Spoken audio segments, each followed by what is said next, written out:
We're going to show you how quick you can work in this environment with minimum crew, minimum additional lighting gear. So this is actually a really great footprint for car process because you can do complex hinge moves around a car. So you can see how quickly you can kind of bounce around and find shots, just like you could, shooting traditionally. So just this little changeover, just going from outside the car to inside the car, this would have taken 20 minutes. 3 people can just rotate the car. You can dial the perfect reflection in. And again, we just flip the whole scene's direction in 5 minutes and have a serviceable, quick lighting angle here. And again, all those reflections playing on the glass really help sell that. So I want to draw attention to the fact that we've been talking for about a half an hour now. And in that half an hour, we've done nighttime car process through New York City. We went to some abandoned junkyard looking like it's in Tennessee for a pack shot at sunset. And now we're in an office building at high noon. So those sort of big logistical jumps and location moves can happen at the push of a button. What we're doing with virtual production is we're front loading all the VFX work that would happen in post-production into pre-production.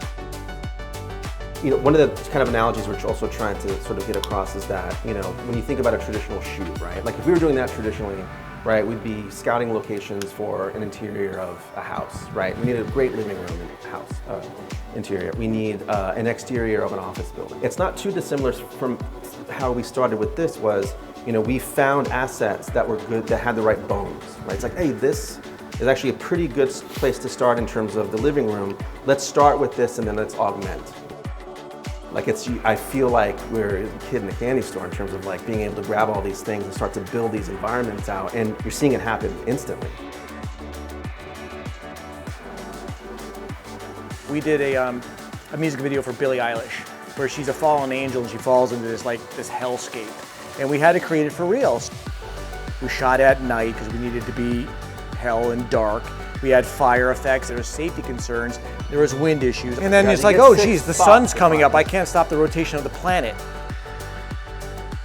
There was the whole thing that... And to juxtapose it, 3 years later, we're doing a very similar themed concept for 1/3 the budget, but we're able to have complete control, infinite sort of post-apocalyptic overcast skies.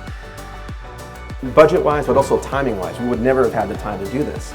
Gosh, you're getting all this stuff in camera that would just have been completely impossible. Chicago is an excellent choice of a city for a virtual production setup like this. It solves a lot of specific problems. It's terrible outside today, so if you had an exterior shoot today, you'd have some issues. So hopefully you can see the kinds of stuff you can do in any conditions with the power of virtual production.